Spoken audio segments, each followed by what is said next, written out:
Dari akun YouTube ASEAN NCAP pada Rabu, tanggal 23 Maret tahun 2022, Avanza Veloz terdiri dari 3 varian yakni manual, Kice VT, dan Kice VT TSS.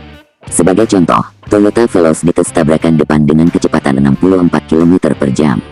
Kemudian tes tabrak samping juga dilakukan untuk melihat bagaimana kemampuan mobil mengamankan penumpang jika terjadi tabrakan dari samping. Ada juga tes untuk melihat kemampuan mobil dalam melindungi anak kecil yang duduk di atas child seat bangku khusus anak-anak. Hasilnya, Toyota Veloz meraih angka total 79,99 poin. Skor total tersebut merupakan akumulasi dari perhitungan berbagai aspek keselamatan yang ada pada mobil. Misalnya ada penilaian Adult Occupant Protection (AOP) yang menilai fitur mobil untuk perlindungan penumpang dewasa. Toyota Veloz mendapatkan nilai AOP sebesar 34,88 poin. Kemudian ada penilaian lainnya seperti Child Occupant Protection (COP) yang melakukan perlindungan terhadap penumpang anak kecil dengan nilai 17,17 poin. Berikutnya, Toyota Veloz juga mendapatkan penilaian bagus pada poin Safety Assist Technologies (SATS) 16,03 poin dan Motorcyclist Safety (MS) 11,92 poin. Angka tersebut didapatkan diduga berkat adanya fitur keselamatan Toyota Safety Sense (TSS) yang terpasang pada Toyota Veloz. Lantas bagaimana hasil ASEAN NCAP produk MPV lain? ASEAN NCAP merilis hasil yang mereka temukan adalah tipe GLSMT yang dijadikan objek pengujian. Tipe ini dijual di Indonesia dengan harga Rp211,55 juta. Tesnya juga komprehensif, tentunya sesuai standar organisasi itu. Meliputi 3 aspek utama, perlindungan penumpang dewasa Adult Occupant Protection (AOP), perlindungan penumpang balita Child Occupant Protection (COP), dan penunjang keselamatan Safety Assist (SA). Metodenya, dengan menabrakkan kendaraan ke objek biang di bagian depan, dan membiarkan objek ditabrak dari sisi kanan. Untuk parameter pertama, AOP, yang mencakup 50% penilaian, Expander mendapat hasil 39,08. Uji ini meliputi tabrak depan dan samping.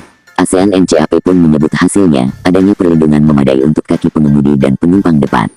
Hasil sama juga terlihat dari efek pada bagian dada.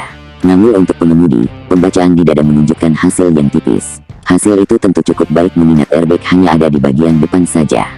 Variabel kedua, COP, yang mencakup 25% dari nilai total, Expander meraih 18,69. Pada tes ini, 2 simulator anak diletakkan dalam child car seat. Ukuran dan sensor simulator disesuaikan dengan ragam kondisi. Ada anak umur 18 bulan dan 3 tahun. Untuk anak pertama diletakkan menghadap belakang, dan anak yang lebih besar menghadap depan. Hasil total menunjukkan, pemasangan child seat pada Expander bisa dilakukan dengan sangat baik dan memungkinkan penjagaan yang maksimal pada anak. Faktor ketiga yang dicatat ASEAN NCAP adalah fitur keselamatan. Di sini Expander tidak mendapatkan nilai maksimal 13,89 dari 25%. Cukup wajar, karena kelasnya sebagai low MPV membatas ketersediaan fitur. Alhasil bermodal rem ABS dan seatbelt reminder saja. Begini simpulan yang dipaparkan ASEAN NCAP secara umum. Mitsubishi Expander adalah model crossover terbaru Mitsubishi dari jajaran MPV-nya dan saat ini model ke-6 yang menjalani penilaian ASEAN NCAP. Expander tampil cukup baik selama tes untuk perlindungan orang dewasa, tapi sayangnya memperoleh skor yang sedikit rendah untuk kategori perlindungan balita. Ini karena Expander tidak dapat memperoleh poin untuk penilaian frontal Q3-nya. MPV ini dilengkapi Electronic Stability Control sebagai standar di Thailand dan Vietnam, namun ditawarkan sebagai pilihan di Indonesia dan Filipina. Sebagai bagian dari komitmen Mitsubishi terhadap keselamatan, kendaraan ini juga dilengkapi dengan Emergency Stop Signal sebagai salah satu fitur Safety Assist Technology. Dengan nilai keseluruhan skor 71,66 poin, Mitsubishi Expander baru ini layak untuk NCAP ASEAN 4 star rating.